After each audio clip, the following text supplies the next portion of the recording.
प्रिय दर्शक बंधुओं, आज हम लेकर आए हैं एक ऐसी दिव्य कथा जिसे सुनते ही सूर्य भगवान की कृपा घर घर में प्रकाश की तरह फैलने लगती है। कहते हैं, जिस घर में प्रतिदिन सूर्य तत्व का उदय होता है, वहां रोग, दरिद्रता और दुख अंधकार की तरह विलीन हो जाते हैं। और आज की इस पवित्र कथा में हम जानने वाले हैं वही रहस्य, वही दिव्य प्रसंग जिसने एक साधारण मनुष्य के जीवन को इतना उजाला दे दिया कि उसका भाग्य स्वयं सूर्य देव के समान तेजवान हो उठा। दर्शक बंधुओं, सूर्य भगवान केवल प्रकाश के देव नहीं, वे ऊर्जा, स्वास्थ्य, धन, साहस और सफलता के मूल स्रोत हैं।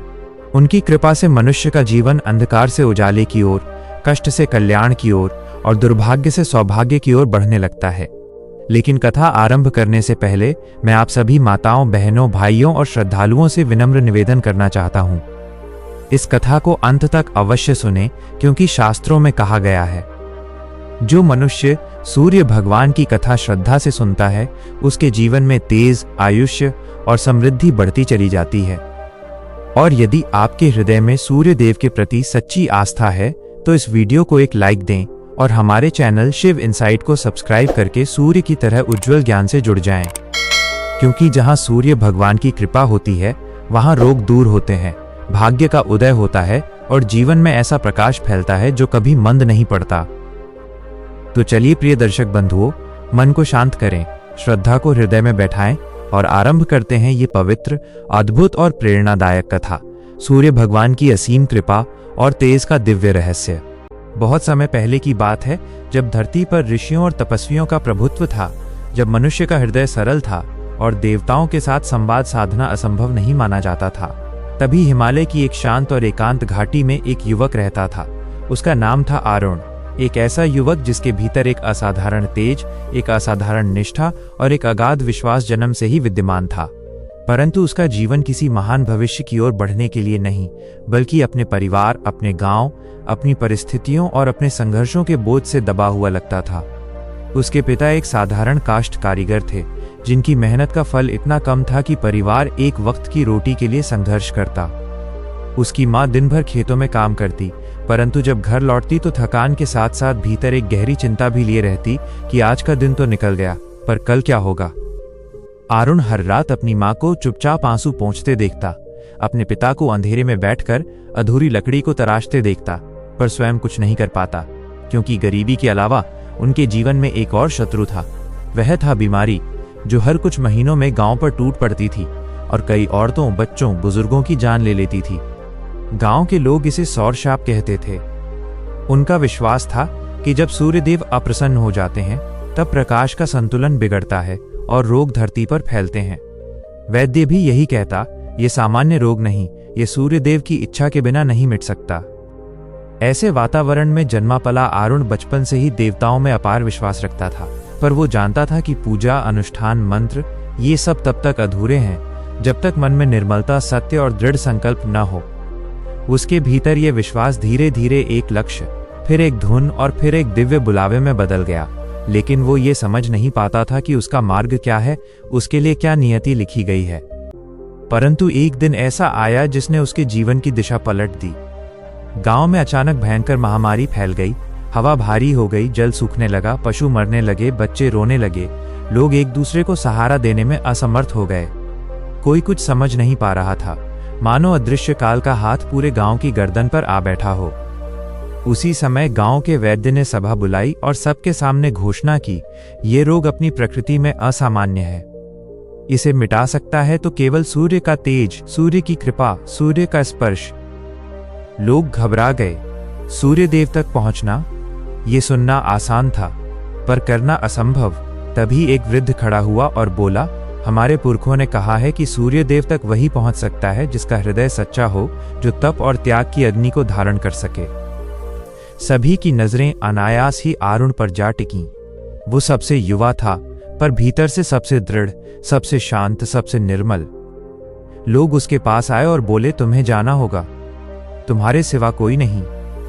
पहले तो आरुण चकित हुआ, फिर भयभीत, और अंत में उसकी आत्मा ने उसे उत्तर दिया, हाँ, यही मेरा मार्ग है। उसने निश्चय किया, मैं सूर्यदेव से मिलकर रहूंगा, चाहे इसके लिए प्राण ही क्यों न चला जाए। वो अपने परिवार से आशीर्वाद लेकर गांव के लोगों के दुआओं का भार अपने कंधों पर लेकर हिमालय की ओर निकल पड़ा, जहां कहा जाता था कि एक रहस्यमय शिखर पर सूर्यलोक का द्वार स्थित है और वहां वो व्यक्ति पहुंच सकता है जिसे स्वयं सूर्यदेव बुलाएं। यात्रा अत्यंत कठिन थी। बर्फीली हवाएं उसके शरीर को काट रही थीं, रातें भयावह थीं, पहाड़ों से गिरते शिलाखंड उसके रास्ते में आते, पर उसका मन बिल्कुल अडिग था।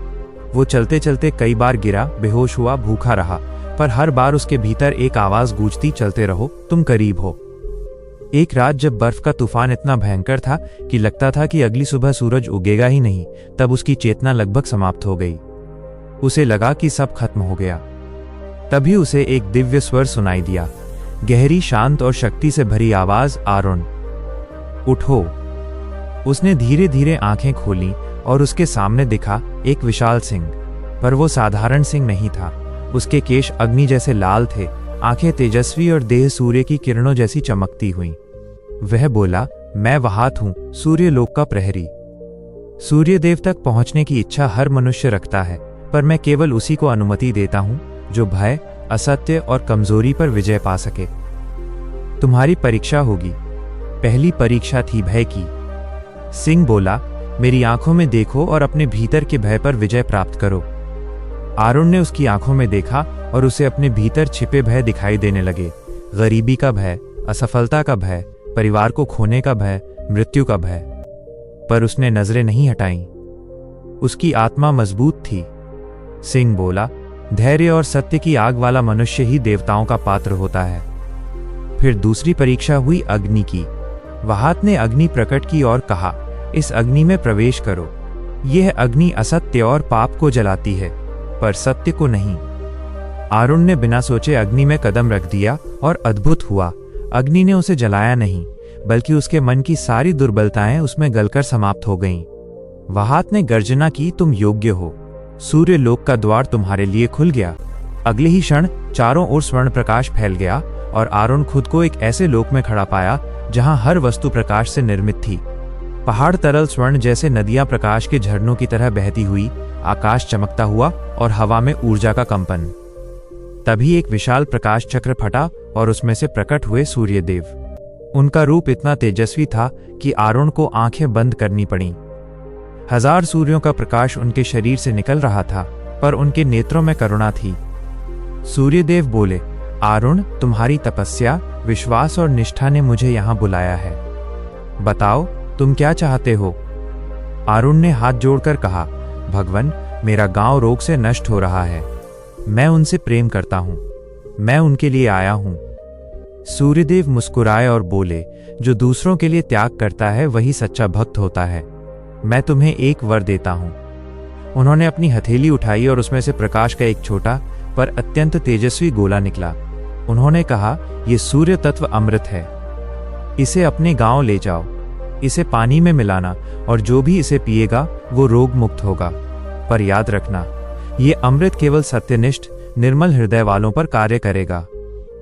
इतना कहकर उन्होंने आशीर्वाद दिया और अगले ही क्षण आरुण खुद को धरती पर खड़ा पाया।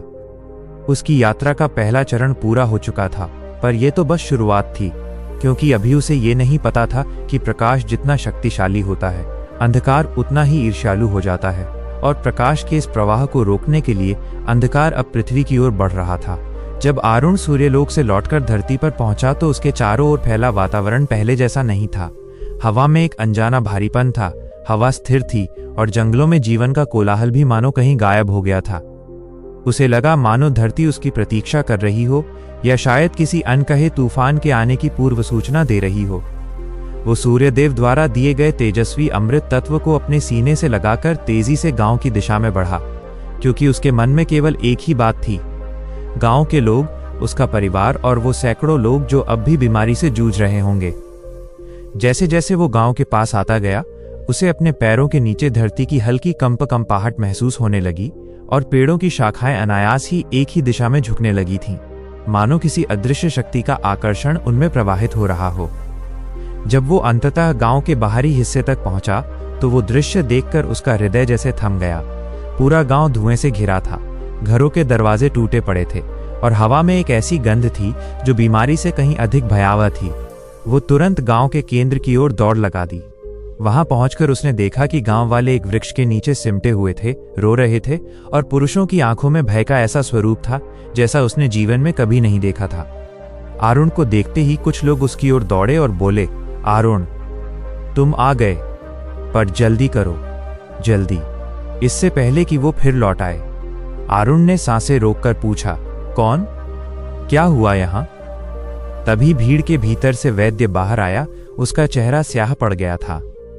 वैद्य कांपती आवाज में बोला, अंधकार का दूत आया था। उसने खुद को तमसुर कहा। वो प्रकाश का शत्रु है। उसे पता चल गया है कि सूर्यदेव ने तुम्हें अमृत दिया है। वो इसे नष्ट करना चाहता है। वो अभी गया है, पर वो लौटेगा और इस बार अकेला नहीं आएगा। यह सुनकर आरुण का रक्त जैसे जम गया। सूर्यदेव ने उसे सच चेतावनी दी थी, प्रकाश के साथ अंधकार चल पड़ता है। पर समय बहुत कम था। उसने तुरंत वैद्य और ग्रामीणों से कहा कि गांव के कुएं में स्वच्छ जल भरें। सब लोग भागते हुए अपने अपने बर्तनों के साथ पहुंचे। आरुण ने सूर्य तत्व अमृत को दोनों हाथों से उठाया। उसकी चमक ऐसी थी कि लोगों को आंखें ढकनी पड़ी। उसने उसे धीरे से पानी में छोड़ा और उसका तेज क्षण भर में पूरे कुएं में फैल गया, मानो सूर्य की किरणें स्वयं जल बनकर प्यास बुझाने को उतर आई हों। जैसे ही लोगों ने उस पानी को पिया, तुरंत उनके चेहरों पर राहत की एक लहर दौड़ गई। पूरा गांव जैसे जीवित हो उठाया। लोग रोते हुए आरुण के चरणों में झुक गए, पर वो बोला, मेरे चरणों में नहीं, सूर्यदेव के चरणों में झुको। मैं सिर्फ माध्यम हूं। पर तभी अचानक हवा इतनी ठंडी हो गई कि मानो हिमालय की पूरी बर्फ गांव पर उतर आई हो। पेड़ एक ही दिशा में झुकने लगे और आकाश में एक काला भंवर बनने लगा, धीरे धीरे घूमता हुआ, अत्यंत भयावह। और उस भंवर से उतरने लगी एक काली छाया। वो छाया जब धरती पर उतरी तो जमीन कांप उठी। वो धीरे धीरे एक रूप लेने लगी। वो था तमसुर, अंधकार का दानव जो प्रकाश का शत्रु था। उसका शरीर काले धुएं से बना था, आंखें अंगारों जैसी लाल थीं। वो ठहाका मारकर बोला, तो तुम यही हो, सूर्यदेव के प्यारे बालक आरुण। तुमने मेरे कार्य में बाधा डाली है। अब देखो अंधकार का नियम क्या होता है। गांव वाले कांपते हुए पीछे हट गए। तमसुर ने अपना हाथ उठाया और एक काली लपट आरुण की ओर फेंकी। पर जैसे ही वो लपट आरुण के पास पहुंची, उसके सीने से वो उज्जवल सूर्य चिन्ह चमक उठा। काली लपट उससे टकराकर राख बन गई। तमसुर और भी भयंकर रूप में हंसा, तो ये सूर्य का पहरा है। लेकिन सुनो लड़के, तुम अकेले हो और मैं असीम अंधकार हूं। देखता हूं कितनी देर टिकते हो। इसके बाद हमला शुरू हुआ। अंधकार की लहरें उठने लगी, पेड़ जड़ से उखड़कर हवा में घूमने लगे, धरती फटने लगी। पर आरुण बिल्कुल स्थिर खड़ा रहा। उसके भीतर सूर्यदेव का दिया हुआ तेज जाग चुका था। उसने दोनों हाथ उठाकर बोला, हे सूर्यदेव, मेरे गांव की रक्षा कीजिए। मेरे लोग निर्दोष हैं। तभी उसके चारों ओर प्रकाश का एक विशाल आवरण उठ गया। वो सूर्य कवच था। तमसुर जितने भी वार करता, वो प्रकाश से टकराकर नष्ट हो जाता। तमसुर गुर्राया, ठीक है लड़के, अब मैं अपने वास्तविक रूप में आता हूं। इतना कहकर वो अपने शरीर का आकार बढ़ाने लगा, 10 गुना, 100 गुना, यहां तक कि उसका सिर बादलों से भी ऊपर चला गया। पूरा गांव उसकी परछाई से ढक गया। वो बोला, अब देख क्या करता है ये तेरा प्रकाश। उसने एक विशाल काली ऊर्जा का गोला बनाया जो इतना शक्तिशाली था कि पूरा गांव समाप्त हो जाता। गांव वाले चीख उठे, आरुण, हमें बचाओ। आरुण ने दोनों हाथ ऊपर उठाए, अपनी आंखें बंद की और सूर्यदेव को पुकारा, प्रभु मुझे अपना तेज दीजिए, मैं अपने गांव को बचाना चाहता हूं। तभी उसके भीतर से एक दिव्य ऊर्जा उठी। उसके शरीर से प्रकाश की इतनी तीव्र किरणें निकलीं कि गांव का हर कोना रोशनी से भर गया।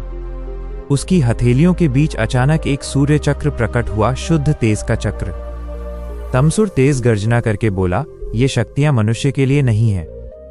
आरुण ने सूर्य चक्र को हवा में उठाया और तमसुर के काले गोले की ओर फेंक दिया। दोनों गोले आपस में टकराए और एक विशाल विस्फोट हुआ, इतना कि धरती 10 कदम पीछे हिल गई। जब धुआं छटा तो तमसुर पीछे फेंका जा चुका था। उसका शरीर दरारों से भरा, उसकी ऊर्जा क्षीण। उसने गुस्से में थरथराते हुए कहा, यह समाप्त नहीं हुआ लड़के, अंधकार लौटकर आएगा। तुम्हारा प्रकाश अभी छोटा है, अभी कच्चा है। जब मैं अगली बार लौटूंगा तब सूर्यदेव भी तुम्हें बचा नहीं पाएंगे। और वो काले भंवर में विलीन हो गया। गांव में मौन छा गया, एक ऐसा मौन जिसमें भय भी था, श्रद्धा भी, आश्चर्य भी। पर अगले ही क्षण गांव वाले आरुण के पास दौड़े, उसे गले लगाकर रोने लगे। उन्होंने पहली बार मृत्यु को दूर होते देखा था। पर आरुण के मन में एक नई ज्योति जल चुकी थी। सूर्यदेव के शब्द, तमसुर की चेतावनी और गांव की रक्षा का ये पहला चरण। अब वो समझ चुका था कि सूर्यदेव ने उसे जो मार्ग दिया है वो केवल उसके गांव तक सीमित नहीं है। अंधकार ने युद्ध छेड़ दिया था और प्रकाश को अब यात्रा जारी रखनी ही थी। जब तमसुर उस भयानक चेतावनी के साथ अदृश्य हो गया और गांव की हवा धीरे धीरे सामान्य होने लगी, तो आरुण ने पहली बार महसूस किया कि उसके भीतर एक ऐसा दायित्व जाग चुका है जिसकी महक सामान्य जीवन से कहीं आगे जाती थी। गांव के लोग उसके चारों ओर खड़े थे, प्रशंसा कर रहे थे, पर आरुण का मन इस समय किसी भी प्रशंसा या जयकार से बहुत दूर था। उसके भीतर एक गहरी बेचैनी थी। वो कुएं के पास जाकर बैठ गया, जहां सूर्य अमृत अब भी हल्की सुनहरी चमक के साथ जल में तैर रहा था। जैसे ही उसने पानी की सतह में अपना प्रतिबिंब देखा, उसे वो साधारण आरुण नहीं दिखाई दिया। उसकी आंखों में अब सूर्य जैसा तेज था, त्वचा पर एक हल्की सुनहरी आभा और कंधों पर किसी अदृश्य भार की अनुभूति। तभी वैद्य उसके पास आकर धीमी आवाज में बोला, आरुण, यह युद्ध अब समाप्त नहीं होगा। तमसुर केवल अंधकार का दूत नहीं, बल्कि कई हजार वर्षों से प्रकाश के सिद्धांतों को चुनौती देता आया एक प्राचीन अस्तित्व है। अब वो अपनी पूरी अंधकार सेना के साथ लौटेगा। आरुण ने उसकी बात सुनी और कहा, गुरुजी, यदि अंधकार बढ़ रहा है तो मुझे भी बढ़ना होगा। मैं सूर्यदेव का दिया हुआ कोई भी वर व्यर्थ नहीं जाने दूंगा। तभी गांव के 4 बुजुर्ग उसके पास आए और बोले, बेटा, तुम्हें अब ये गांव छोड़कर उस स्थान की यात्रा पर जाना होगा जहां सूर्यदेव के 3 प्राचीन रहस्य सुरक्षित हैं, सूर्यकुंज, दिव्य किरण पुस्तकालय और प्रकाश शिखर। कहते हैं वहां पहुंचकर ही एक साधारण मनुष्य सूर्य योद्धा बन सकता है।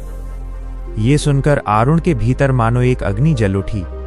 उसे लगा कि उसकी यात्रा केवल तमसुर से युद्ध के लिए नहीं, बल्कि अपने भीतर छिपे उस प्रकाश को समझने के लिए भी आवश्यक है। उसी रात जब पूरा गांव शांत था, आरुण एक पहाड़ी के ऊपर जाकर बैठ गया। वो सोचता रहा कि आखिर सूर्यदेव ने उसे ही क्यों चुना। वो तो एक सामान्य युवक था। तभी एक हल्की आभा हवा में फैली और सूर्यदेव का सूक्ष्म स्वर उसके कानों में गूंज उठा, आरुण, तेज उस मन को दिया जाता है जिसमें अंधकार के सामने झुकने की प्रवृत्ति न हो। शक्ति उस हृदय में प्रवाहित की जाती है जो स्वयं के बजाय संसार के कल्याण को महत्व दे, और वरदान उस आत्मा को मिलता है जो जन्म से नहीं, कर्म से महान बनना चाहती है। यह सुनकर आरुण की आंखें नम हो गईं। उसे लगा कि उसका मार्ग अब स्पष्ट हो रहा है। अगले दिन जब सूरज उगा, लोग आरुण के पास आए। किसी ने उसके लिए भोजन बांधा, किसी ने औषधियां दी। उसकी मां ने उसे रोते हुए गले लगाया और उसके पिता ने उसके कंधे पर हाथ रखकर कहा, हमारी चिंता मत करना, तू बस विजय होकर लौटना। गांव वाले उसे उस पगडंडी तक छोड़ने आए और जब उसने कदम बढ़ाया तो सभी ने सूर्य मंत्र का जाप किया, ओम घृणी सूर्याय नमः। रात्रि वन और यामिनी का वरदान। पगडंडी के बाद घना जंगल शुरू होता था। कहा जाता था कि इस जंगल को रात्रि वन कहा जाता है, जहां दिन का प्रकाश भी धीमे कदमों से चलता है। आरुण ने कदम बढ़ाए, पर हर कदम के साथ उसे महसूस हो रहा था कि जंगल उसे परख रहा है। लेकिन उसके सीने पर चमकता सूर्य चिन्ह जैसे किसी ढाल की तरह उसे सुरक्षित रख रहा था। 2 घंटे चलने के बाद अचानक हवा में एक हल्की फुसफुसाहट हुई। आरुण, सूर्य का पुत्र, रुक जा। अगले ही क्षण उसके सामने नीली रोशनी का गोला प्रकट हुआ जो धीरे धीरे एक स्त्री रूप में बदलने लगा। उसके बाल जल धारा की तरह बहते थे, शरीर हवा सा पारदर्शी था। उसने कहा, मैं यामिनी हूं, इस रात्रि वन की रक्षक। पर सावधान रहो, तमसुर ने अपने कई दूत इस जंगल में भेज दिए हैं। यह सुनते ही पेड़ों के बीच अंधकार हिलने लगा, काले साए जैसे जमीन से उग आए हों। यामिनी ने अपने हाथ उठाए और जंगल में प्रकाश की लहर दौड़ गई, साए पीछे हट गए। उसने कहा, मैं तुम्हें अधिक देर तक रक्षा नहीं दे सकती, पर मैं तुम्हें एक वर देती हूं। इस जंगल की दिशा तुम्हारे लिए स्वयं बदल जाएगी। तुम जहां जाना चाहोगे, पेड़ रास्ता बना देंगे। जैसे ही उसने ये कहा, उसके सामने पेड़ों की लंबी टहनियां धीरे धीरे हटकर एक प्रकाश पथ बनाने लगीं। आरुण ने यामिनी को प्रणाम किया और उस पथ पर चल पड़ा। कई घंटे बाद जंगल हल्का होने लगा और उसे दूर से पहाड़ों की चोटियां दिखाई देने लगी, सोने जैसी चमकती हुई। ये था सूर्यकुंज, सूर्यदेव का पहला रहस्य। पर जैसे ही वो घाटी के किनारे पहुंचा, हवा अचानक भारी हो गई और जमीन पर अजीब सी काली दरारें उभरने लगीं। एक गहरी गर्जना चारों दिशाओं से फैल गई। तुम सोचते थे कि अंधकार तुम्हें यहां तक आने देगा, और जमीन फटकर उससे 3 गुना बड़े एक दानव ने आकार लिया, पूरी तरह छाया से बना हुआ। ये था तमसुर का पहला छाया, सेनापति क्रूरतम अंधमोह, जिसका काम था साधक को भय, मोह और भ्रम में फंसाना। उसने अपने विशाल हाथों से धरती पर प्रहार किया, पहाड़ हिल गए। आरुण उसके सामने खड़ा था, लेकिन उसके भीतर कोई भय नहीं था। उसने अपनी आंखें बंद की और सूर्य मंत्र को दोहराया। आदित्याय विद्महे भास्कराय धीमहि तन्नः सूर्यः प्रचोदयात्। जैसे ही मंत्र पूरा हुआ, उसके हाथ में फिर से सूर्य चक्र जगमगा उठा, इस बार पहले से बड़ा, पहले से अधिक तेजस्वी। अंधमोह गर्जा और उस पर विशाल छाया गोला फेंका, पर आरुण ने चक्र को सीधा उसकी ओर बढ़ा दिया। दोनों शक्तियां आपस में टकराईं। एक क्षण के लिए पूरा आकाश सफेद हो गया। विस्फोट इतना बड़ा कि घाटी की ढलानें टूटकर नीचे गिरने लगीं। जब धूल छंटी, अंधमोह जमीन पर गिर चुका था, उसका शरीर टूट चुका था। उसने आखिरी बार कहा, तुमने मुझ पर विजय पाली, पर तमसुर तुम्हारा अंत जान चुका है। वो स्वयं आएगा। और वो राख बनकर हवा में उड़ गया। घाटी में शांति लौट आई और आरुण सूर्यकुंज के प्रवेश द्वार के सामने खड़ा था, चमकता हुआ दिव्य। उसे पता था ये उसकी यात्रा की बस शुरुआत है। तमसुर का वास्तविक रूप अभी कहीं गहरे अंधकार में प्रतीक्षा कर रहा है, पर इस समय उसके भीतर केवल एक ही स्वर था, सूर्यदेव का आगे बढ़ो आरुण। प्रकाश की यात्रा अभी शुरू हुई है। जब आरुण सूर्यकुंज के द्वार के सामने पहुंचा, तो उसने पहली बार महसूस किया कि यह मानो स्वयं सूर्यदेव के हृदय की धड़कन हो। आरुण ने जैसे ही द्वार को स्पर्श किया, पूरा पर्वत सुनहरी रोशनी से भर गया और द्वार धीरे धीरे खुलने लगा। भीतर अंधेरा नहीं, बल्कि स्वयं प्रकाश फैला हुआ था। वो भीतर कदम रखते ही एक विशाल प्रांगण में पहुंच गया, जहां हर दिशा में प्रकाश की नदियां बह रही थीं। अचानक सामने एक ऊंचा स्तंभ प्रकट हुआ। उसके ऊपर एक सुनहरी अग्नि जल रही थी, जो ऐसे नाचती थी जैसे प्रकाश स्वयं उत्सव मना रहा हो। स्तंभ के पीछे एक वृद्ध आकृति उभरी, चेहरा शांत, आंखें गहराई से भरी हुई, दाढ़ी सूर्य किरणों जैसी चमकती हुई। उसने कहा, स्वागत है सूर्य चिन्ह वाले। मैं सूर्यकुंज का प्राचीन रक्षक प्रभामुनि। तुम सूर्यदेव की अंतिम भविष्यवाणी का हिस्सा हो, जिसके लिए तुम्हें सूर्यकुंज के 3 प्रकाश सिद्धांतों को जागृत करना होगा। जैसे ही उन्होंने हाथ उठाया, प्रांगण की जमीन पर 3 वृत्त प्रकट हुए, पहला लाल, दूसरा स्वर्ण, तीसरा श्वेत। ये 3 सिद्धांत थे, तेज स्मृति, किरण बल और प्रकाश विवेक, आत्मा के भय से युद्ध। पहला वृत्त तेज होकर जगमगाया और उसमें से एक तेजस्वी धारा उठी। आरुण की आंखों के सामने अचानक उसका पूरा जीवन तैरने लगा, लेकिन इन स्मृतियों के बीच अचानक काले धब्बे उभरने लगे। तमसुर के आक्रमण की छवि और उसके भीतर का वो क्षणिक संदेह जो उसने पहली लड़ाई से पहले महसूस किया था। प्रभामुनि बोले, प्रकाश का पहला सिद्धांत ये है, यदि तुम अपने भीतर के भय से नहीं लड़ोगे तो किसी भी बाहरी अंधकार पर विजय नहीं पा सकते। आरुण ने अपने भीतर की भय छाया को पकड़कर सूर्य चिन्ह की ऊर्जा उसमें प्रवाहित की और भय का वो काला धब्बा प्रकाश में बदल गया। पहली परीक्षा पूरी हो चुकी थी। दूसरा वृत्त किरण बल अब उसे अपने भीतर के तेज को नियंत्रित करना सिखाने वाला था। एक शक्ति उसके भीतर प्रवाहित हुई और उसे लगा कि उसका शरीर अग्नि की तरह हल्का हो गया है, लेकिन इसी के साथ उसे एक भारी पीड़ा घेरने लगी, जैसे उसके भीतर ऊर्जा इतनी बढ़ रही हो कि उसका शरीर टूट जाए। प्रभामुनि ने कहा, किरण बल वो शक्ति है जिससे साधक सूर्य के समान तेजस्वी हो सकता है, पर यदि नियंत्रण न हो तो ये शक्ति ही उसे भस्म कर देती है। तुम्हें इस ऊर्जा को भीतर स्थिर करना सीखना होगा। आरुण ने धीरे धीरे अपनी सांसों को नियंत्रित किया, सूर्य मंत्र दोहराया और पूरे शरीर के भीतर बह रही प्रकाश धारा को केंद्रित कर दिया। धीरे धीरे ऊर्जा स्थिर हो गई, जैसे भीतर एक सूर्य शांत होकर बस चमक रहा हो। तीसरे वृत्त प्रकाश विवेक की परीक्षा सबसे कठिन थी। प्रभामुनि ने कहा, यहां तुम्हें अपने जीवन का सबसे कठिन निर्णय लेना होगा। आरुण वृत्त में कदम रखते ही एक दूसरे संसार में खींच लिया गया। उसने अपने सामने 2 मार्ग देखे। एक पहला मार्ग, उज्ज्वल, शांत और सुख से भरा, जहां उसका परिवार सुरक्षित है और उसे कोई युद्ध नहीं लड़ना पड़ता। 2. दूसरा मार्ग अंधकार में डूबा था, उसमें युद्ध था, आंधियां थीं और हर दिशा में संघर्ष, लेकिन उस मार्ग के अंत में एक धुंधली चमक थी। सूर्यदेव का स्वर गूंजा, निर्णय लो आरुण। यदि तुम प्रकाश का मार्ग चुनते हो तो तुम्हें संसार के लिए स्वयं को बलिदान करना होगा, पर यदि सरल रास्ता चुनते हो तो अंधकार पृथ्वी को निगल जाएगा। आरुण ने दांत भींचे और अंधकार वाले मार्ग पर कदम रख दिया। जैसे ही उसने निर्णय लिया, पूरा ब्रह्मलोक टूटा और वो फिर से सूर्यकुंज के प्रांगण में लौट आया। प्रभामुनि ने गहरी सांस लेकर कहा, प्रकाश विवेक की परीक्षा पूर्ण हुई। तुमने आसान नहीं, सही मार्ग चुना। अब तुम सूर्य योद्धा बनने योग्य हो। उसी क्षण तीनों वृत्त एक साथ चमके और एक विशाल ऊर्जा स्तंभ आरुण के भीतर प्रवाहित हो गया। उसकी पीठ पर प्रकाश के 3 निशान उभर आए, तेज, किरण और विवेक। ये तीनों मिलकर सूर्य चिन्ह को पूर्ण बनाते थे। लेकिन उसी समय पूरा सूर्यकुंज अचानक कांप उठा। बाहर से एक शैतानी गर्जना उठी, तमसुर, वो यहां पहुंच गया है। जमीन फटने लगी और सूर्यकुंज की दीवारों पर दरारें दौड़ गईं।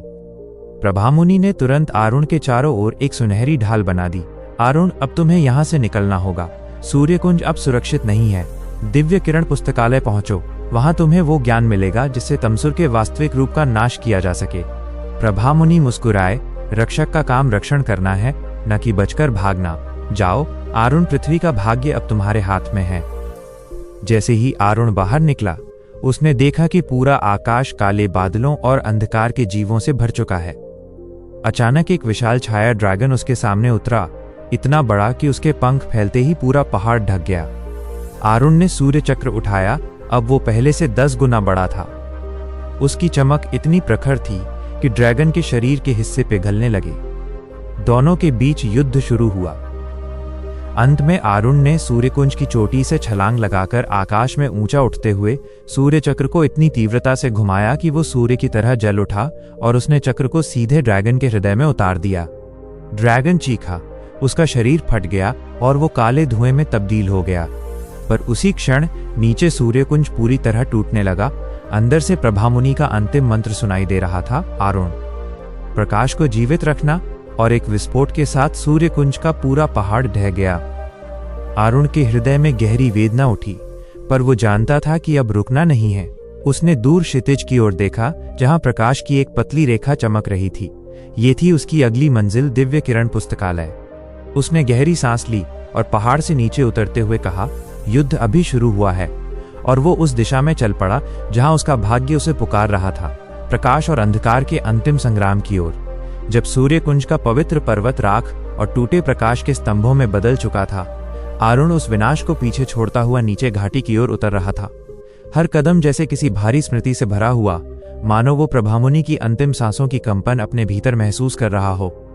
हवा में अब भी वो जली हुई प्रकाश मिट्टी की गंध थी, जो बताती थी कि सूर्यकुंज केवल पत्थरों का मंदिर नहीं था, बल्कि सदियों की साधना, ज्ञान और दिव्यता का केंद्र था। और अब वो एक उजड़ा हुआ प्रांगण बन चुका था। आरुण बार बार पीछे मुड़कर देखता, पर वहां केवल काले धुएं की परतें और अंधकार का फैलता हुआ धुंधलापन था। जहां कभी सूर्य का तेज सोया रहता था, वहां अब तमसुर की शक्ति का पहला घाव अंकित हो चुका था। पर वो जानता था कि रुकना विकल्प नहीं है। तमसुर ने ये हमला केवल चेतावनी के रूप में किया था, और अगली बार वो सीधे संसार की रक्षक रेखाओं पर प्रहार करेगा। उसके कदम तेज होने लगे और उसकी पीठ पर चमकते 3 सूर्य चिन्ह, तेज, किरण और विवेक, मानो उसे निरंतर स्मरण करा रहे थे कि उसकी यात्रा महज एक सादा मार्ग नहीं, बल्कि ब्रह्मांड द्वारा उसे सौंपा गया अंतिम दायित्व है। नीचे घाटी से होकर जब वो आगे बढ़ा तो परिदृश्य तेजी से बदलने लगा। पेड़ अब सामान्य हरे नहीं थे, बल्कि उनकी पत्तियों में हल्की सुनहरी चमक थी, जैसे सूर्यकुंज के विनाश के बाद भी प्रकाश की कुछ छाया पृथ्वी पर बह रही हो। पहाड़ों के बीच लंबी दरारें बन गई थीं, जिनमें से हल्का धुआं निकल रहा था। युद्ध का प्रभाव हर ओर फैला था। इन सब के ऊपर आकाश एक अजीब सी नीलिमा से भरा हुआ था, नीला, पर इतना गहरा कि लगता था जैसे किसी ने उसमें अंधकार की परतें मिलाकर उसे भारी कर दिया हो। यह दृश्य इस बात का संकेत था कि तमसुर अब केवल आक्रमण तक सीमित नहीं है, वो आकाश, धरती और ऊर्जा तत्वों पर भी अपना प्रभाव फैलाने लगा है। आरुण ने एक और दिन की यात्रा के बाद उस सीमा को पार किया जहां जंगल और पहाड़ खत्म हो जाते थे और एक अनोखा विस्तृत मैदान शुरू होता था। इस मैदान को अर्क भूमि कहा जाता था, जहां हजारों वर्ष पहले सूर्यदेव के दिव्य पुस्तकालय की आधारशिलाएं स्थापित हुई थीं। जैसे ही आरुण ने जमीन को छुआ, उसे महसूस हुआ कि उसके पैरों के नीचे कोई हल्की गर्म धड़कन है, जैसे धरती स्वयं जिंदा हो। कुछ मील चलने के बाद उसके सामने एक अद्भुत दृश्य प्रकट हुआ। क्षितिज के बीचों बीच एक विशाल प्रकाश स्तंभ आकाश को छू रहा था और उसके चारों ओर कई छोटे छोटे प्रकाश मंडल घूम रहे थे। ये था दिव्य किरण पुस्तकालय। लेकिन जैसे जैसे वो पास पहुंचा, उसने देखा कि पुस्तकालय के द्वार धुंधले और झिलमिलाते से लग रहे थे, जैसे किसी ने उस पर छाया की परत चढ़ा दी हो। तभी उसके सामने धुआं इकट्ठा होकर एक आकृति में बदलने लगा, एक लंबा बिना चेहरे वाला छाया रक्षक, जिसे छाया मंत्री कहा जाता था। छाया मंत्री की आवाज बहुत धीमी पर भयानक रूप से ठंडी थी। सूर्य चिन्ह वाले यहाँ प्रवेश वर्जित है। अंधकार ने इस पुस्तकालय पर अपनी मोहर लगा दी है। आरुण ने तुरंत सूर्य चक्र को बुलाया और मंत्र का उच्चारण किया, ओ भानवे नमः, और चक्र एक विशाल सूर्य वलय में बदल गया, जिसने छाया मंत्री को पीछे धकेल दिया। छाया मंत्री केवल पीछे नहीं हटा, वो क्रोधित हो गया। उसके शरीर पर हजारों आंखें उभर आईं, लाल जलती हुई, और हर आंख से एक अलग अंधकार किरण निकली। यह हमला इतना तीव्र था कि आरुण पीछे फेंका गया। आरुण खड़ा हुआ, उसके शरीर से किरण बल का तेज फूटने लगा। उसने दोनों हाथ फैलाए और भीतर के सूर्य बीज को जागृत किया। लेकिन छाया युद्धों की लहरें उठने लगी। हजारों छाया जीव पुस्तकालय के आसपास से निकलकर आरुण को घेरने लगे। आरुण ने आंखें बंद की और सूर्य विवेक का स्मरण किया, और उसे समझ आया कि छाया मंत्री को सीधे नष्ट नहीं किया जा सकता। इसके लिए उसे पुस्तकालय की मूल ऊर्जा को जगाना होगा। उसने हवा में एक लंबी छलांग लगाई और सीधे पुस्तकालय के द्वार पर जा उतरा। उसने अपनी हथेलियां द्वार पर रखीं और सूर्य चिन्ह की पूरी शक्ति उसमें प्रवाहित कर दी। कुछ ही क्षणों में द्वार कांपने लगे और सुनहरी रेखाएं टूटे हुए कांच की तरह उनसे बाहर आने लगीं। ठीक उसी क्षण द्वार पूरी तरह खुल गए और भीतर से इतनी तीव्र रोशनी निकली कि छाया की सेना चीखते हुए पीछे हट गई। छाया मंत्री भी रोशनी से पिघलने लगा और हवा में विलीन हो गया। पुस्तकालय के भीतर प्रवेश करते ही आरुण को लगा जैसे वो किसी ऐसे संसार में आ गया है जहां समय भी रुक जाता है। तभी उसके सामने अचानक एक आकृति बनी, एक ऊंचे, निर्मल, प्रकाशमान साधु की। उन्होंने कहा, मैं हूं दीप्तिराज दिव्य किरण पुस्तकालय का प्रधान रक्षक। इस पुस्तकालय में वो रहस्य है जिसके बिना तमसुर को हराना असंभव है। आरुण के पूछने पर दीप्तिराज ने बताया कि तमसुर अंधकार का देव नहीं है, वो गिरे हुए प्रकाश का रूप है। वो कभी सूर्यदेव का शिष्य था, अर्केश्वर नाम का एक महान प्रकाश योद्धा। दीप्तिराज ने कहा, तमसुर को हराने के लिए प्रकाश के तीनों तत्व चाहिए, तेज, किरण और विवेक, पर इसके अतिरिक्त एक चौथा तत्व भी है जिसे संसार भूल चुका है, वो है संयम प्रकाश। पूरे पुस्तकालय में एक गरजती हुई गूंज दौड़ गई। दीप्तिराज बोले, संयम प्रकाश वो शक्ति है जो प्रकाश और अंधकार के बीच संतुलन स्थापित करती है। यदि तुम इसे नहीं पाओगे तो तमसुर को हराना असंभव है, क्योंकि अंधकार को अंधकार से नहीं और केवल प्रकाश से भी नहीं हराया जा सकता, बल्कि संतुलन से। आरुण ने पूछा, मुझे ये शक्ति कहाँ मिलेगी? दीप्तिराज धीरे से मुस्कुराए, यह शक्ति किसी स्थान में नहीं है, यह तुम्हारे भीतर है, लेकिन सोई हुई। इसे जगाने के लिए तुम्हें उस अंतिम स्थान पर जाना होगा जो सूर्य देव की सबसे प्राचीन शक्ति का स्रोत है, प्रकाश शिखर। वहां तुम्हें वो अंतिम परीक्षा मिलेगी जो तुम्हें सूर्य योद्धा नहीं बल्कि सूर्य अवतार बनने योग्य बनाएगी। अचानक पुस्तकालय कांप उठा। दीप्तिराज ने कहा, तमसुर यहां भी पहुंच गया है, समय बहुत कम है। आरुण, तुरंत जाओ, प्रकाश शिखर तुम्हारी प्रतीक्षा कर रहा है। आरुण ने अंतिम प्रणाम किया और पुस्तकालय से बाहर निकल गया। आकाश अब पूरी तरह अंधकारमय था और दूर क्षितिज पर एक विशाल काला तूफान उभर रहा था। लेकिन उस तूफान के पार एक पतली, सफेद चमक उठ रही थी, मानो अंधकार के बीच प्रकाश का अंतिम दीप। आरुण ने सांस भरी, सूर्य चक्र को साधा और उस दिशा में चल पड़ा जहां उसकी अंतिम परीक्षा, अंतिम युद्ध और पृथ्वी का अंतिम भाग्य उसका इंतजार कर रहा था। जब आरुण दिव्य किरण पुस्तकालय से बाहर निकला तो उसे तुरंत एहसास हुआ कि विश्व का स्वरूप तेजी से बदल रहा है। अंधकार का घनत्व अब केवल आकाश के विस्तार में ही नहीं, बल्कि हवा के हर कण में घुल चुका था। उसकी सांसों में एक भारीपन था, जैसे वो प्रकाश से अधिक छाया को भीतर खींच रहा हो। भूमि पर पांव रखते ही उसे लगा कि अब पृथ्वी की ऊर्जा भी क्षीण पड़ रही है। वो पवित्र कंपन जो पहले उसे मार्ग दिखाता था, अब बहुत सूक्ष्म, बहुत दूर महसूस हो रहा था। वो जितना आगे बढ़ता, उतना ही उसे लगता कि हर दिशा में तमसुर की छाया किसी अदृश्य शिकारी की तरह उसका पीछा कर रही थी। यह वह साधारण अंधकार नहीं था, जो सूर्य के डूबने पर आता है। ये वह जंतु था जो प्रकाश को निगलकर ही जीवित रहता है। वो शक्ति रहित अंधेरापन नहीं, बल्कि एक जीवित, भूखा, फैलता हुआ तम था। दीप्तिराज ने कहा था कि प्रकाश शिखर तक पहुंचने के लिए आरुण को रश्मि हरित वन से होकर गुजरना होगा, पर जब वह वहां पहुंचा तो उसे समय के साथ आए परिवर्तन का भयानक प्रमाण दिखा। वो वन अब आधा अंधकार में डूब चुका था। वृक्षों की चमक बुझ चुकी थी, पत्तियां अपनी सुनहरी आभा खोकर काली पड़ गई थी। कुछ वृक्षों के तने फटे हुए थे और उन दरारों से धुंधला धुआं उठ रहा था, जैसे उनके भीतर छिपी रोशनी को किसी ने जकड़कर दम घोंट दिया हो। हवा में पत्तियों की सरसराहट नहीं, बल्कि एक धीमी कराह थी, मानो वन स्वयं सहायता के लिए पुकार रहा हो। आरुण ने चलते हुए देखा कि जहां कभी प्रकाश की नदियां बहती थीं, वहां अब गंदले ठंडे साए बह रहे थे, जिनकी सतह पर नीली लपटें टिमटिमा रही थीं। ये तमसुर की छाया नदियां थीं। वो आगे बढ़ने ही वाला था कि उसके सामने जमीन हल्की सी कांपी और अंधकार का एक गोला फटते हुए ऊपर उठा। उसने एक मानव जैसी आकृति धारण की, पर वो पूरी तरह धुएं से बनी थी। उसका चेहरा नहीं था, केवल गहरी लाल आंखें थीं जो भीतर तक चीर देती थीं। वो आकृति फुफकार कर बोली, इस वन से होकर कोई भी सूर्य चिन्ह धारक नहीं जा सकता। प्रकाश का मार्ग अब पूरी तरह अवरुद्ध है। और उसकी आवाज इतनी गहरी थी कि लगता था जैसे जंगल का हर तना उसी के साथ बोल रहा है। आरुण ने सूर्य चक्र को अपने हाथ में बुलाया। जैसे ही चक्र उसकी हथेली में आया, एक तेज चमक उठी और अंधकार आकृति की बाहरी परतें जलने लगी, पर वो पीछे नहीं हटी। वो हजारों छोटे छाया कणों में टूटकर आरुण पर टूट पड़ी। ये हमला किसी शारीरिक प्रहार जैसा नहीं था, बल्कि उसकी आत्मा पर सीधे प्रहार कर रहा था। लेकिन उसी क्षण आरुण ने तेज स्मृति का चिन्ह जागृत किया। उसके भीतर उसके पिता, माता, उसके गांव का मैदान, बच्चों की हंसी, प्रभामुनि का अंतिम आशीष, सब एक साथ बिजली की तरह चमक उठे।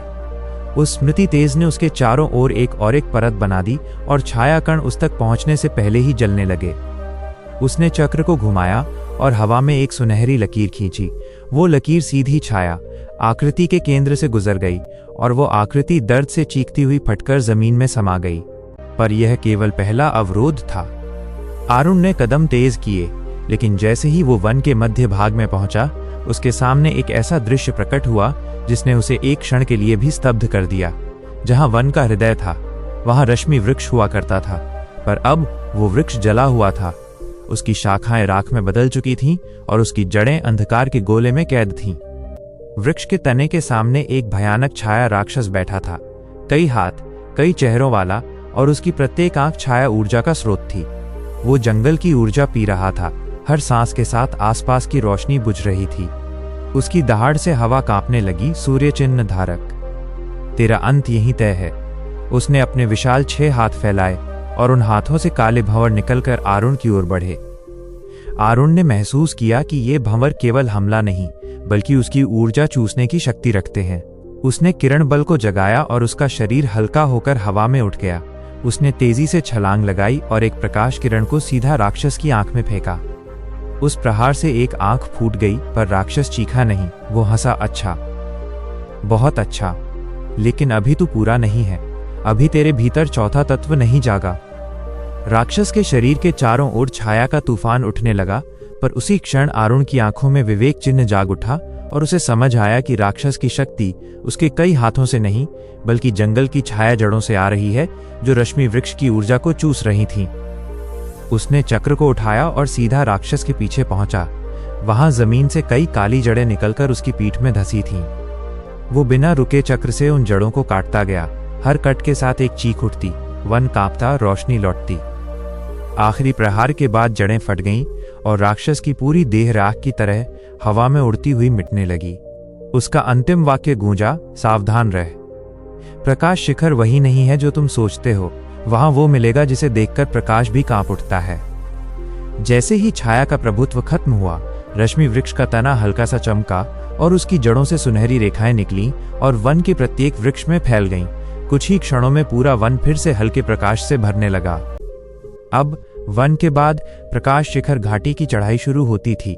कहा जाता था कि यह चढ़ाई साधारण मनुष्य के लिए असंभव है।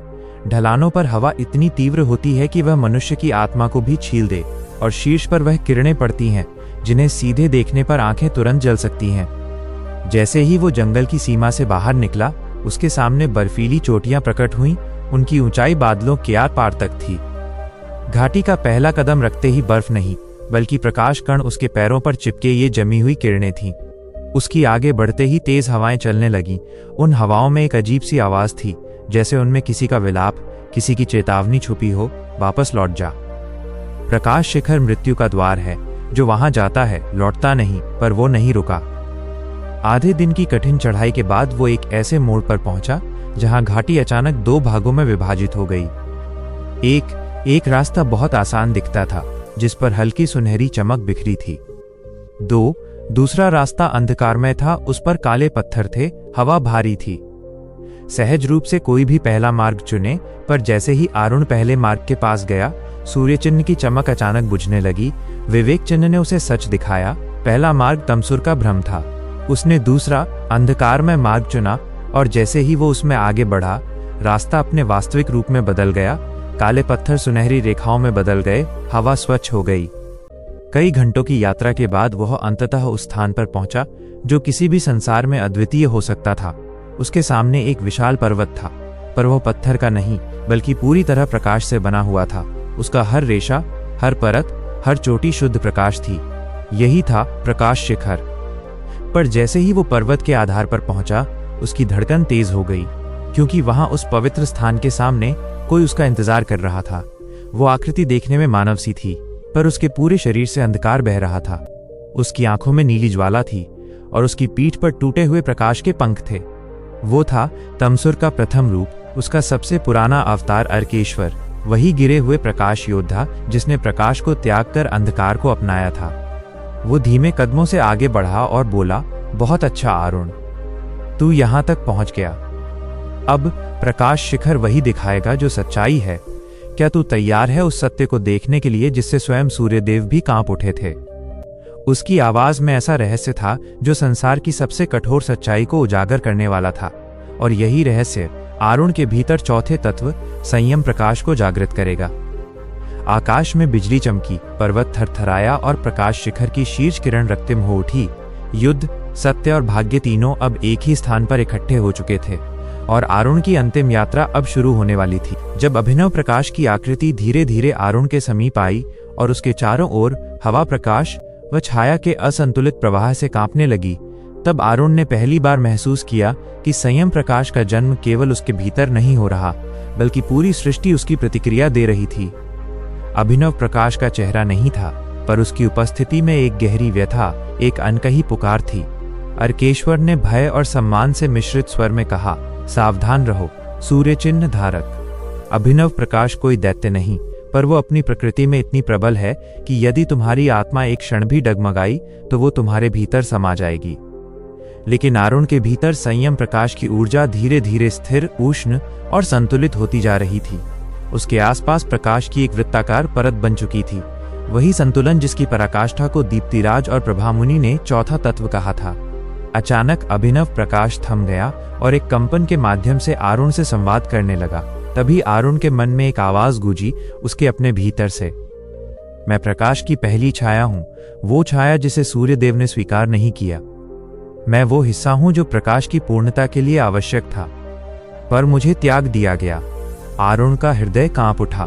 तभी अभिनव प्रकाश ने आगे कहा, तुझे संयम प्रकाश मिला है, तू वही धारण कर रहा है जिसे सूर्यदेव ने भी कभी पूर्ण रूप से नहीं जगाया, क्योंकि संयम शक्ति नहीं, सत्य है, और सत्य वो दर्पण है जिसमें देवता भी अपनी त्रुटियां देखते हैं, इसलिए वे इससे डरते हैं। ये सुनकर अर्केश्वर ने स्वीकार किया, मैं कभी सूर्य का योद्धा था, पर मैंने उनकी छाया से प्रश्न किया, और यही मेरा विनाश आरंभ हुआ। संयम न होने से मैं अंधकार में डूब गया। आरुण ने पहली बार समझा, अंधकार बुरा नहीं होता, पर उसका अनियंत्रण बुरा होता है। तब अभिनव प्रकाश ने आरुण की ओर हाथ बढ़ाया, तू यहाँ इसलिए आया है कि प्रकाश और छाया दोनों को समझ सके और वो कार्य पूरा करे जिसे प्रकाश ने अधूरा छोड़ दिया। मुझे मुक्त कर, सूर्य चिन्ह धारक। पर मेरी मुक्ति विनाश भी ला सकती है, या संतुलन भी, निर्णय तेरा है। आरुण के भीतर गहरी हलचल हुई, पर तभी संयम प्रकाश उसके विवेक को स्पर्श करने लगा और उसे समझ आया कि सत्य कभी विनाशकारी नहीं होता, केवल उसका असंतुलन विनाश लाता है। उसने आगे बढ़कर अभिनव प्रकाश के हाथ को छुआ। एक क्षण में उसके शरीर में प्रकाश और छाया दोनों एक साथ प्रवेश कर गए। पर्वत कांपने लगा, आकाश का रंग बदलने लगा और अर्केश्वर घुटनों पर गिर पड़ा। ये कोई नश्वर सहन नहीं कर सकता। आरुण रुक जा। पर आरुण नहीं रुका। उसने संयम को अपने भीतर स्थिर किया। उसने तेज प्रकाश को नियंत्रित किया। उसने अंधकार की छाया को स्वीकार किया और उसी क्षण उसके शरीर से एक ऐसी दिव्य तरंग निकली जिसे देखकर अर्केश्वर की आंखें आंसुओं से भर गईं और अभिनव प्रकाश पहली बार शांत हुआ। वो छाया जो सदियों से कैद थी, वो सत्य जो दबा था, सब एक क्षण में संतुलित हो गए और उसी क्षण अभिनव प्रकाश रूपांतरित होने लगा। अब वो न छाया था न प्रकाश, वो एक नई ज्योति थी, ऋतु ज्योति, वो शक्ति जो अंधकार और प्रकाश दोनों का पूर्ण संतुलन थी। वो आरुण के सामने झुका। तूने वो किया जो देवता नहीं कर सके। तूने मुझे स्वीकार लिया और स्वीकार ही मुक्ति है। अब मैं इस संसार का विनाश नहीं, रक्षा बनूंगा। अभिनव प्रकाश आकाश में उठ गया और प्रकाश शिखर के ऊपर विलीन होकर सूर्यलोक की ओर एक सुनहरी लहर भेज दी। सूर्यदेव स्वयं उस लहर के भीतर प्रकट हुए। उनकी आंखों में गर्व, क्षमा और संतोष था। उन्होंने कहा, आरुण, तूने मेरी उस त्रुटि को सुधारा जिसे मैं स्वयं सुधारने का साहस नहीं जुटा पाया। तूने प्रकाश को पूर्ण बनाया। अब जा, इस विश्व को वह संतुलन दे जिसे उसे सदा से तड़प थी। अर्केश्वर घुटनों पर गिर पड़ा। प्रभु, मेरा क्या? सूर्यदेव ने उसके सिर पर हाथ रखा। तेरा प्रायश्चित पूर्ण हुआ। तूने सत्य को बचाने में भूमिका निभाई। आज से तू फिर से प्रकाश का योद्धा है। यह सुनते ही अर्केश्वर की टूटी देह चमकने लगी और वो अपने मूल रूप में लौटने लगा। स्वर्ण पीठ वाला वो महान योद्धा। वह आकाश में उठकर बोला, आरुण, मैं तेरी रक्षा का ऋणी हूं। और फिर वो सूर्यलोक की ओर चला गया। अब प्रकाश शिखर शांत था। पहाड़ की चोटी पर केवल आरुण खड़ा था। उसके चारों ओर संयम प्रकाश की परत जैसे उसकी देह का हिस्सा बन चुकी थी। वो जानता था कि अब उसकी यात्रा केवल एक योद्धा के रूप में नहीं, बल्कि संतुलन के वाहक के रूप में शुरू होने वाली है। वो पर्वत से नीचे उतरा। हर कदम के साथ प्रकृति बदलने लगी। सूखी टहनियां फूल देने लगी। हवा में नई ऊर्जा फैलने लगी। पक्षियों की चहचहाहट लौट आई। गांव पहुंचकर आरुण ने सबको इकट्ठा किया और कहा, सूर्यदेव की कृपा केवल प्रकाश में नहीं, संतुलन में है। अंधकार शत्रु नहीं, बल्कि प्रकाश का दूसरा पक्ष है। जब मनुष्य अपने भीतर संतुलन जगाता है, तभी सूर्य कृपा स्थायी होती है और यही सत्य है जिसे मैं लेकर लौटा हूं। गांव धीरे धीरे उसी संतुलन को अपनाने लगा। लोगों के जीवन में तेज, स्वास्थ्य और शांति लौट आई और उसी दिन से सूर्य कथा सुनने का एक नया अर्थ जन्म लिया। कथा केवल भक्ति का मार्ग नहीं, बल्कि आत्म संतुलन का साधन बन गई। लोग कहते, जहां सूर्य कथा सुनी जाती है वहां सूर्य का आशीर्वाद नहीं, सूर्य का संतुलन उतरता है। और जहां संतुलन है वहां न रोग टिकते हैं, न भय, न दुर्भाग्य। और इस प्रकार आरुण, सूर्यदेव, अर्केश्वर और अभिनव प्रकाश की ये महागाथा पूरी हुई। लेकिन उसका प्रभाव अनंत वर्षों तक संसार को प्रकाश और छाया दोनों के रहस्यों से परिचित कराता रहा। और ये कथा आज भी ये संदेश देती है कि प्रकाश महान है, पर उसका संतुलन उससे भी महान। और सूर्य कथा वही संतुलन मनुष्य के हृदय में स्थापित करती है। तो प्रिय दर्शक बंधुओं, आपने सुनी सूर्य भगवान की ये पवित्र, प्रेरणादायक और चमत्कारी कथा, जिसमें हमने जाना कि किस प्रकार सूर्य देव की उपासना मनुष्य के जीवन से अंधकार मिटाकर स्वास्थ्य, ऊर्जा, सफलता और समृद्धि का प्रकाश भर देती है। जो व्यक्ति प्रतिदिन सूर्य देव का स्मरण करता है, उगते सूर्य को अर्घ्य देता है और सच्चे मन से सूर्य भगवान की कथा सुनता है, उसके जीवन में तेज बढ़ता है, भाग्य जागता है और हर संकट स्वयं सूर्य की किरणों की तरह दूर भाग जाता है। दर्शक बंधुओं, सूर्य देव केवल प्रकृति के पालन करता ही नहीं, बल्कि धन, स्वास्थ्य, बुद्धि, साहस और सफलता के भी दाता हैं। उनकी कृपा जिस पर पड़ जाए, उसके जीवन में कभी अंधकार टिक नहीं सकता। यदि आपको ये कथा हृदय से पसंद आई हो तो इसे लाइक करें, अपने परिवार व मित्रों के साथ साझा करें, ताकि सूर्य देव की दिव्य कृपा हर घर तक पहुंच सके। और यदि आप चाहते हैं कि सूर्य भगवान का आशीर्वाद आपके जीवन में सदैव बना रहे, तो हमारे चैनल शिव इनसाइट को सब्सक्राइब अवश्य करें, क्योंकि जहां सूर्य देव का प्रकाश होता है वहां कष्ट समाप्त होते हैं, भाग्य तेजवान होता है और जीवन सफलता की ओर बढ़ता है। जय सूर्य नारायण भगवान। ओम सूर्याय नमः।